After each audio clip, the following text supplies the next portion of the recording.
Hey friends, it's Katrina from StudioM Financial, where we exist to help our clients change the sound of their money through financial education and financial coaching.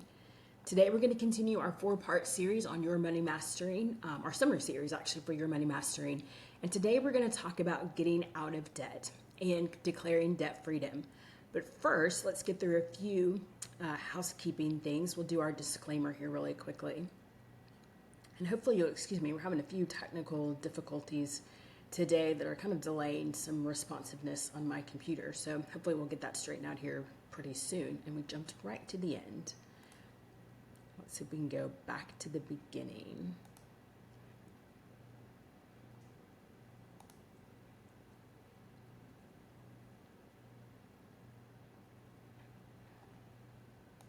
All right, we're going to stop sharing for a quick second here.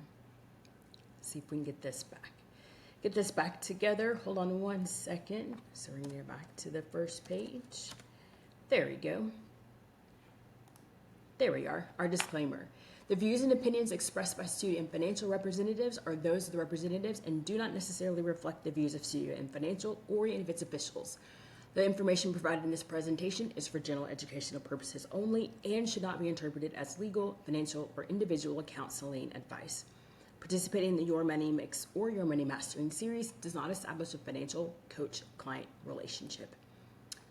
Our objectives for the Your Money series, sorry, I looked at the wrong one. For this series, we have 4 parts again. So today's is our July one, being debt-free. How can that be?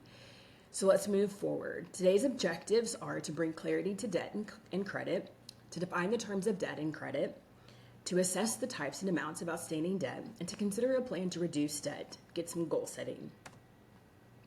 First, let's look at bringing clarity to debt and credit. And this is sort of set up as a truth and see if there's an alternative that we can explore. So the first one is fact or a credit card is necessary to rent a car and make purchases online. The survey probably says yes. Or, oh man, that's very delayed. Hang on, it's coming. Or, both of these things can be done with a debit card, which is true. I've done them myself many times. Made purchases online and rented a car with my debit card. Next one.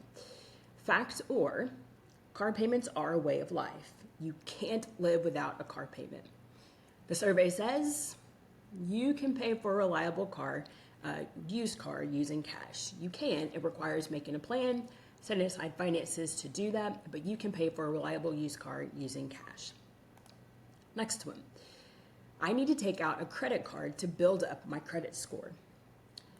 Survey says, or you can build credit by paying current obligations in full and on time.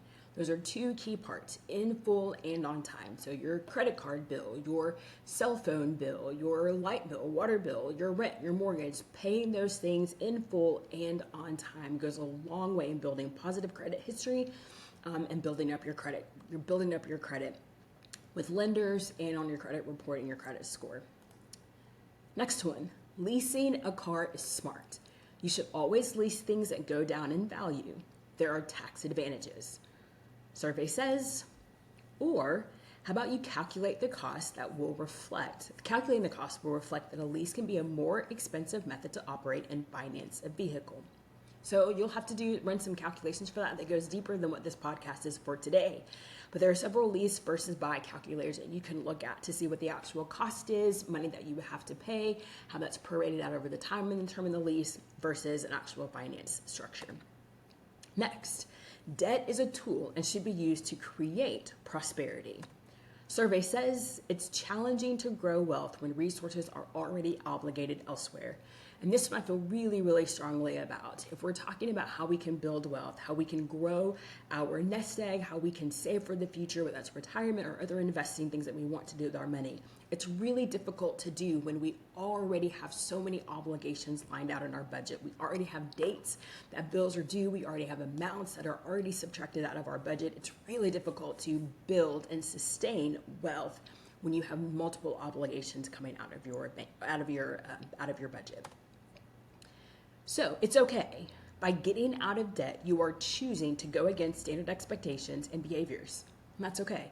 And it really is okay. You should feel no guilt. You should feel no shame. You should feel no insecurities about wanting to get out of debt and reorganize your financial situation. Our next one, let's look at the terms of debt and credit. And you may know some of these already, but I just want to clarify. So we're talking about the same thing. So we're moving forward in this podcast on equal and agreed footing. So let's know the terms. First, oh man, that went away. Here we go. Know the terms. We have 4 terms that I want to line out. We have annual percentage rate, which is APR, and it's the interest rate that is a cost that's applied to the use of credit products. So when you think APR, think the percentage on your car payment, the percentage on your credit card. It could be 26%, it could be 8%, it could be 3%, it could be 10%. APR on your mortgage could be 3%, 10%. Again, it's whatever the cost is for you to use that credit product. And the higher the rate, the more the cost is to you. And the range can be widespread, anywhere from 0% introductory rates from credit cards all the way up to 30+%. And we hit some 30% back in, this is 2025 now, and we hit some pretty significant highs back in about 2021, 2022, where credit card percentages were really putting a demand on people's budgets. So then let's go to the bottom left. We have term, the length of a loan, and those factors into how much the payment will be. So sometimes longer terms are preferable when it comes to how we can reduce the payment. So especially if you're looking at car payments or even you're looking at your student loan, the longer you are paying for that, it typically means that the payment will be smaller, but it also means you're going to be paying for it longer. You're going to be accruing a lot more interest because you're making more payments over a longer period of time and more interest is being assessed. So you really have to take a look at what actually makes sense. So that term could be days, could be months, could be years. Days if you're looking at some really high and quick turnaround times, if you're looking at payday loans, or you're looking at title loans, or pawn shops, or those kind of daily assessed interest rates and penalties and taxes on people versus more traditional lending options like student loans, car payments, and credit cards. So let's shoot over to the right side. We have a revolving debt and installment debt. And these are two different types of debt. So revolving debt, you have variable payments. So think credit cards, think medical bills, you have lines of credit, you have a revolving, meaning it is based on the amount that you actually use. So if I have a credit card limit that is $3,500 and I've only used, call it $600, I'm paying my minimum payment based on the $600, not on the $3,500. And if I use another, call it $500 or $600, moving it up to about $1,100, $1,200, then I'm going to pay my minimum payment. It's going to be based on that amount used. I mean, it's going to go up because I've used more. So installment debt is a static payment. It's the same every single time the amount is due. So your car payment, your mortgage, your personal loan, student loans is the exact same amount every single month. The interest is already built into that payment, so you're going to principal and interest for that, but it's one single payment, the same amount every single month. Let's look at a few types in outstanding debt. And this was kind of an eye-opener for me. And really wild when I started kind of digging into some of the numbers and looking at the statistics. So 2025 by the numbers. We have student loans, credit cards, automobiles, and mortgages. So for student loans, and the highlighted parts are the real kind of eye-popping numbers that are on here. So for student loans, the average student loan debt a little over $38,000. The U.S. student loan debt in the aggregate is $1.78 trillion. Just for student loan debt. We're not talking about credit cards, not talking about automobiles, but over almost $2 trillion in student loan debt. The majority of those are federal loans, meaning they're administered through the U.S. Department of Education and various loan servicers that the U.S. Department of Education and the student aid offices kind of use as third-party vendors. But 92% of them are federal loans, and then about a little less than 8% are actual private loans. So those private loans come from private lenders, banks, institutions of that nature that probably have a shorter repayment period, and it's a little more, can be a little bit more expensive, but you could be done with a little bit quicker than your traditional federal loan setup. So let's go down to automobiles. Average car payment, $756. $756. Now let's look at the average new car price. Average new car price is $49,000. Average used car price, $25,000. and 1 out of every 5 car payments are greater than $1,000. That is a lot of money. And even if it fits into a budget and fits into a person's spending plan, that's still a significant sum of money, $1,000 every month for your car payment. And some of that has to do with the interest rates that's applied to it. Some of that has to do with the price tag of the vehicle. Obviously, the more expensive and the higher the interest rate, you're going to be paying more. There's a lot that could be going into that number of $1,000 or more for a car payment. And then now it's becoming a little bit more normal and typical, so we don't want to use, a little more typical to have an 84-month loan period, so 7 years to be paying off on it. And remember I said earlier in our previous slide that the longer that you're paying for it, yes, the payment is reduced, can be a smaller amount, but you're going to be paying more interest over the term of that loan. And you could end up with, in the sense of a car, you could end up with negative equity, especially for those longer term loans because, and I didn't look this statistic up, but just, sort of freewheeling it here, I would think that people keep their cars probably 5 years or less. Most people don't pay off their cars. I tend to lean towards paying off my car personally because I keep my cars for a long period of time. So if I do have a car payment, I'm going to keep that car for a long period of time. But most people who are kind of in and out of leases, in and out of cars, kind of newer models as the years go by, very few people actually pay off their cars. Let me not say it that way.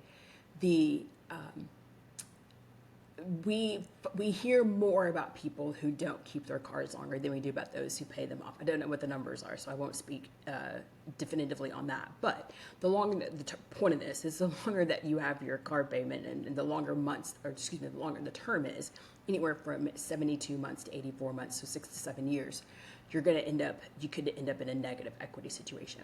So let's wrap up with credit cards and mortgages. Credit cards by generation, which I thought was really interesting. Generation X, $7,000 in credit card debt, all the way to Generation Z, $1,900. And some of that could be just age and access to credit cards. The younger you are, the less access you have to it. The older you are, the more access you have to it, just because you aren't in the market when you're 12, right? You're definitely in the market when you're younger, but not quite that young.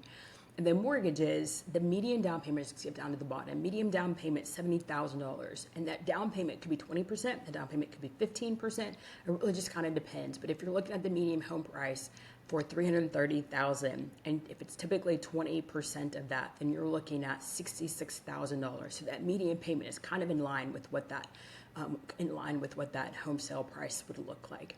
So that's a lot of money that is going in and out of people's budgets. So what does this all mean? So let's do right now, the reason why you're here and the reason why I'm doing this podcast is for us to come up with a plan to reduce debt. If your desire is to declare freedom on your debt and to get yourself out of it because you're done looking at it, done paying an endless amount of money for it, that's the whole purpose of this. So let's dig into that for the remainder of this podcast. So we're declaring freedom, and we have a couple of ways to do that, and I've listed 4 here, and there's probably multiple ways that you could cut this, I'm sure, but let's look at these 4 for purposes of this discussion today. So we have by percentage, we have selected a credit account, we have a specified or specific dollar amount, and then we have a couple of strategies, one for snowball and one for avalanche. So let's look at this. So specific percentage, we'll start on the left-hand side and work our way to the right. So specific percentage, you can tell yourself, not you're telling yourself this as a positive reinforcement, but you're setting a goal for yourself. And when we think about goals, remember we talked about this a long, long time ago, but morph goals, those that are specific, those that have a timeline, those that line up with your values, and those that stretch you just a little bit, not to hurt you, not to injure you, but to really push you towards achieving that goal in a way that's satisfying, in a way that you can accomplish it. So let's look at it from this perspective. So I will reduce the credit card balance by, and you fill in the percentage in 6 months. So you're going to you have a goal, you're reducing the credit card balance, and you have a specific balance by a specific percentage. So if your credit card balance is $1,500, I'm going to reduce that by 30%. I'll let you do the math. I'm not going to go off the top of my head because it's probably going to be wrong, but you do the math on 30% on what that would be. So I guess maybe, again, we're not going to do it. Maybe 400, 450, whatever. You can correct me if it's incorrect math. But your target is, I'm starting here and I'm reducing it by 30%. So by the end of 6 months, I'm going to be at this number because I've reduced it by 30%. Or you could flip it another way and do the actual payment. And so you will pay an extra fill in the blank, 10%, 12%, 20%, 5%, whatever, on the car payment for the next 12 months. We have a set time period, we have a specific percentage, and we know exactly what that percentage is going to. So pay an extra 12% on the car payment for the next 12 months because we're really trying to knock down and start really attacking the principal so we can knock down the balance of that outstanding debt. So then we can look at the middle one, selected credit account. So the selected credit account, that your goal could be, and this is shorter just because of space, but I will pay off, and you fill in the blank, your Visa, your MasterCard, your Kohl's card, your Walmart card, your whatever, fill in the blank, the card that you opened to buy Christmas gifts, and you bought the Christmas gifts, and now it's July, and you still have it open, and haven't paid it off yet. I will pay off that Visa card, whatever card, in 9 months. So I've specified a credit account, specified a credit that I'm going to attack. And I've said I'm going to do this in 9 months. The other one is I will pay off a personal loan. So remember, we had a couple of different types of loans that we were looking at. Your mortgage, your personal loans, your credit cards, your student loans, whatever. So you could say, I want to pay off my personal loan in 18 months. So you took out a personal loan to buy tires or other maintenance on your vehicle or maintenance on your home that was pretty significant and expensive, and so you took out a personal loan for it. And so now you want to say, I want to pay this off in 18 months. So you've selected the actual account that you want to reduce. Or you could do a specific dollar amount. Say, I will pay off X amount on the credit card. Now this is a little bit kind of a different way to cut it than the specific percentage, because this percentage is based on whatever the balance is versus you're now just taking a chunk out of this and you say, I want to pay off of that, $2,000 that I have on my Amex card. I want to pay off $750. I want to reduce it down to whatever the math of that, $1,250, I guess the remainder. I want to pay off $750 on this Amex credit card. Or for your student loan balance, I want to pay off $5,000 of the balance of this loan, irrespective of whatever the percentage is. It could be a weird 27.2% or something, but you pay off, this is the chunk that I'm really trying to get down, and I can do this in 6 months, or I'm focusing on doing this in 9 months, and then we'll work on the next part of it. But really working towards chunking that out and getting out of debt. So we talked about 3 of the 4 that we listed. So we said specific percentage, we said selected credit amount, and then we have a specific dollar amount. The next one that we want to talk about is the actual debt avalanche and the debt snowball. So if we're looking at ways to actually accomplish this goal, distracted for a second. Oh no.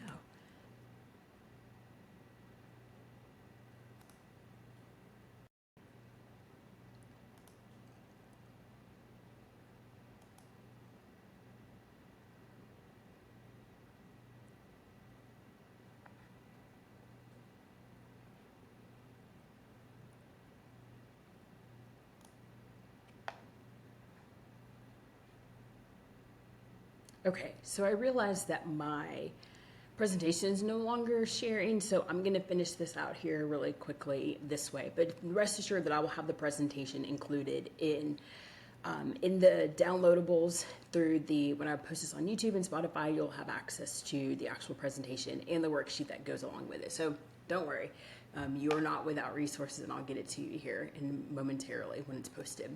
So how to pay down debt. So we have 2 options. We have debt avalanche and we have the debt snowball.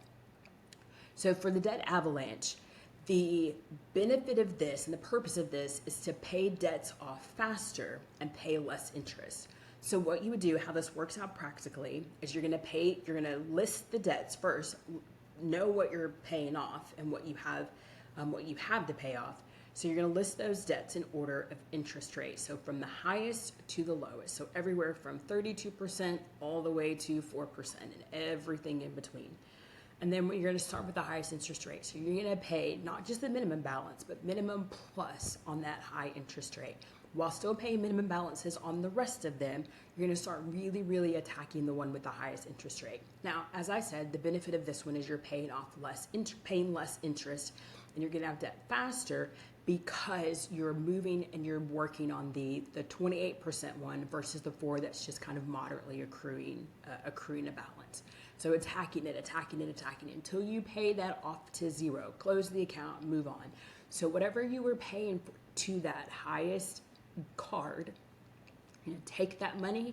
If it was $300, if it was $200 or $75, whatever it is, you're going to add that to now the minimum payment that you have on that next highest credit card, and you're going to attack that one until you get that one to zero.